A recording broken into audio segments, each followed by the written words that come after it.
नमस्कार दोस्तों, स्वागत है आप लोगों का हमारे चैनल पर। आप सुन रहे हैं सिंहासन 32 आठवीं पुतली पुष्पवती की कथा।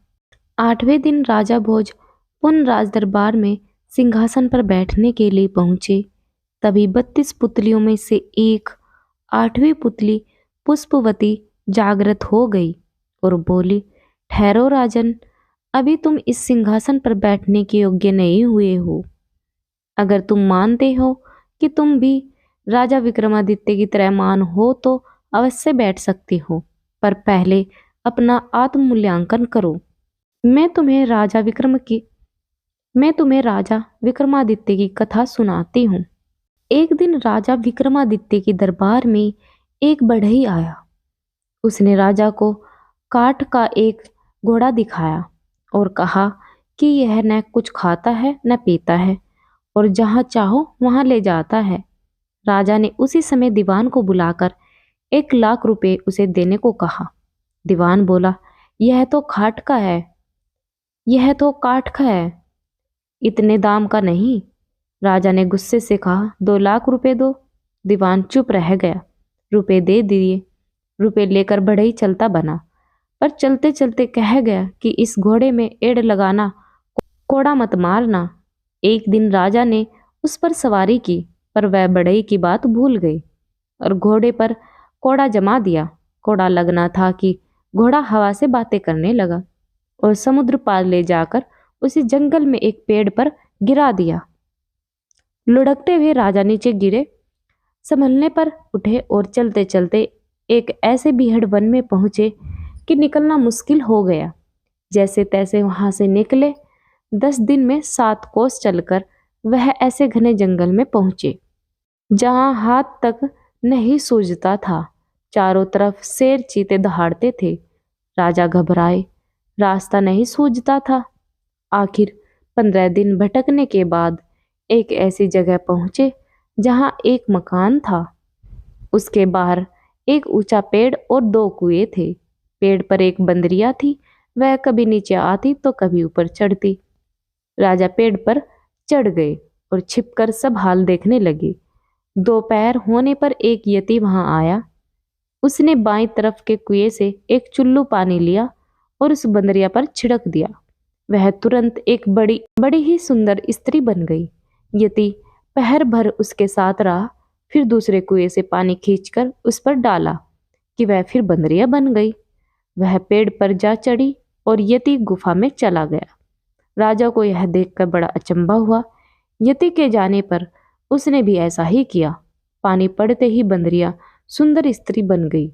राजा ने जब प्रेम से उसकी ओर देखा तो वह बोली, हमारी तरफ ऐसे मत देखो, हम तपस्वी हैं, साप दे देंगे तो तुम भस्म हो जाओगे। राजा बोले, मेरा नाम विक्रमादित्य है, मेरा कोई कुछ नहीं बिगाड़ सकता। राजा का नाम सुनते वह उनके चरणों में गिर पड़ी। बोली, हे महाराज, तुम अभी यहाँ से चले जाओ, नहीं तो यति आएगा और हम दोनों को साप देकर भस्म कर देगा। राजा ने पूछा, तुम कौन हो और इस यति के हाथ कैसे पड़ी हो? वह बोली, मेरे पिता कामदेव और माँ पुष्पावती है। जब मैं 12 बरस की हुई तो मेरे माँ बाप ने मुझे एक काम करने को कहा। मैंने उसे नहीं किया। इस पर उन्होंने गुस्सा होकर मुझे इस यति को दे डाला। वह मुझे यहाँ ले आया और बंदरिया बनाकर रखा है। सच है, भाग्य के लिखे को कोई नहीं मिटा सकता। राजा ने कहा, मैं तुम्हें साथ ले चलूंगा। इतना कहकर उसने दूसरे कुएं का पानी छिड़ककर उसे फिर बंदरिया बना दिया। अगले दिन वह यति आया। जब उसने बंदरिया को स्त्री बना लिया तो वह बोली, मुझे कुछ प्रसाद दो। यति ने एक कमल का फूल दिया और कहा, यह कभी कुम्हालाएगा नहीं और रोज एक लाल रतन देगा, इसे संभाल कर रखना। यति के जाने पर राजा ने बंदरिया को स्त्री बना लिया। फिर अपने वीर बेतालों को बुलाया। मैं आए और तख्त पर बिठाकर उन दोनों को ले चले। रास्ते में यति का दिया लाल रतन, उगलने वाला फूल राजा ने एक सुंदर खेलते हुए बालक को दे दिया। बालक फूल लेकर घर चला गया। राजा स्त्री को साथ लेकर अपने महल में आ गया। अगले दिन कमल में एक लाल रतन निकला। इस तरह हर दिन निकलते निकलते बहुत से लाल रतन इकट्ठा हो गए। एक दिन उस बालक का पिता उन्हें बाजार में बेचने गया। कोतवाल ने उसे पकड़ लिया, राजा के पास ले गया। लड़के के बाप ने राजा को सब हाल ठीक ठाक कह सुनाया और बताया कि उसे नहीं पता यह फूल बालक के पास कहाँ से आया, लेकिन हर दिन इसमें से रतन निकलता है। सुनकर राजा को सब याद आ गया। कोतवाल को उन्होंने हुक्म दिया कि वह उसे बेकसूर आदमी को 1 लाख रुपए दे। इतना कहकर पुतली पुष्पवती बोली, हे राजन, जो विक्रमादित्य जैसा दानी और न्यायी हो वही इस सिंहासन पर बैठ सकता है। राजा झुंझुलाकर चुप रह गया। अगले दिन वह सिंहासन की तरफ बढ़ा तो मधुमालती नाम की 9वीं पुतली ने उसका रास्ता रोक लिया। सुनते हैं 9वीं पुतली की कहानी। उसने क्या बताया राजा को।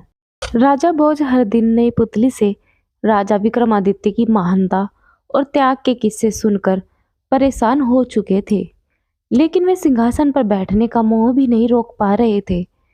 दूसरी तरफ उज्जैनी की जनता अपने पूर्व राजा विक्रमादित्य के त्याग की कहानियां सिंहासन की पुतलियों से सुनने को बड़ी संख्या में हर दिन एकत्रित होने लगी।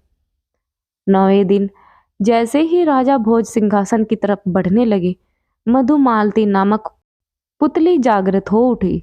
बोली, ठहरो राजन, क्या तुम राजा विक्रम की तरह प्रजा के लिए अपने प्राणों का त्याग कर सकते हो? अगर नहीं तो सुनो राजा विक्रमादित्य ने क्या किया था। एक बार राजा विक्रमादित्य ने राज्य और प्रजा की सुख समृद्धि के लिए एक विशाल यज्ञ का आयोजन किया। कई दिनों तक यज्ञ चलता रहा। एक दिन राजा मंत्र पाठ कर रहे थे, तभी एक ऋषि वहां पधारे। राजा ने उन्हें देखा, पर यज्ञ छोड़कर उठना असंभव था। उन्होंने मन ही मन ऋषि का अभिवादन किया तथा उन्हें प्रणाम किया। ऋषि ने भी राज्य का अभिप्राय समझकर उन्हें आशीर्वाद दिया। जब राजा यज्ञ से उठे तो उन्होंने ऋषि से आने का प्रयोजन पूछा। राजा को मालूम था कि नगर से बाहर कुछ ही दूर पर वन में ऋषि एक गुरुकुल चलाते हैं, जहां बच्चे विद्या प्राप्त करने जाते हैं। ऋषि ने जवाब दिया कि यज्ञ के पुनीत अवसर पर वे राजा को कोई असुविधा नहीं देते। अगर 8 से 12 साल तक के 6 बच्चों के जीवन का प्रश्न नहीं होता तो राजा ने उनसे सब कुछ विस्तार में बताने को कहा। इस पर ऋषि ने बताया कि कुछ बच्चे आश्रम के लिए सूखी लकड़ियां बीनने वन में इधर उधर घूम रहे थे। तभी 2 राक्षस आए और उन्हें पकड़कर ऊंची पहाड़ी पर ले गए। ऋषि को जब वे उपस्थित नहीं मिले तो उनकी तलाश में वे वन में बेचैनी से भटकने लगे। तभी पहाड़ी के ऊपर से गर्जना जैसी आवाज सुनाई पड़ी, जो निश्चित ही उनमें से एक राक्षस की थी। राक्षस ने कहा कि उन बच्चों की जान के बदले उन्हें एक पुरुष की आवश्यकता है, जिसकी वे माँ काली के सामने बलि देंगे। जब ऋषि ने बलि के हेतु अपने आप को उन्हें हवाले करना चाहा तो असहमति जताई।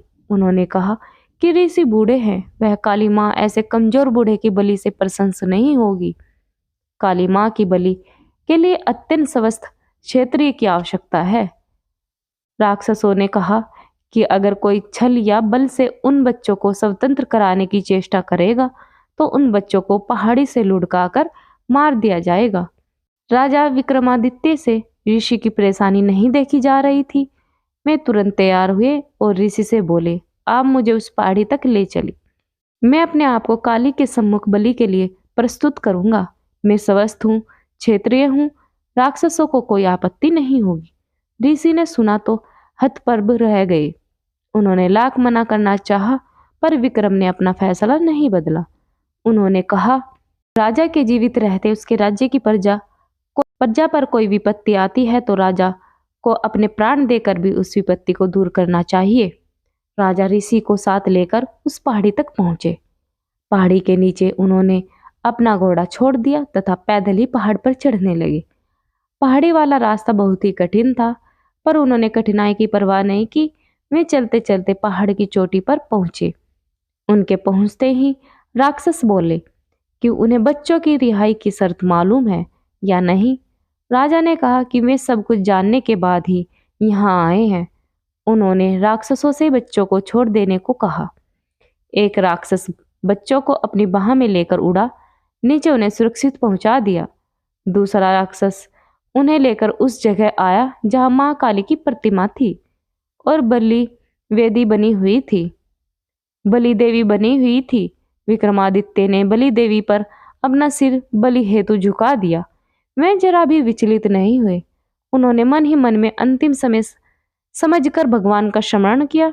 वह राक्षस खड़ग लेकर उसके सर धड़ से अलग करने को तैयार हुआ। उस राक्षस ने खड़ग फेंक दिया और विक्रम को गले लगा लिया। वह जगह एकाएक अद्भुत रोशनी तथा खुशबू से भर गई। विक्रम ने देखा कि दोनों राक्षसों की जगह इंद्र तथा पवन देवता खड़े हैं। उन दोनों ने राजा विक्रमादित्य की परीक्षा लेने के लिए यह सब किया था। वे देखना चाहते थे कि विक्रम सिर्फ सांसारिक चीजों का दान ही कर सकता है, प्राणों को भी त्याग कर सकता है। उन्होंने राजा से कहा कि उन्हें यज्ञ करता देख ही उनके मन में इस परीक्षा का भाव समझा था। उन्होंने विक्रम को यशस्वी होने का आशीर्वाद दिया तथा कहा कि उनकी कीर्ति सदियों तक चारों ओर फैलेगी। इतना कहकर मधुमालती चुप हो गई। अगले दिन राजा भोज का रास्ता 10वीं पुतली प्रभावती ने रोका।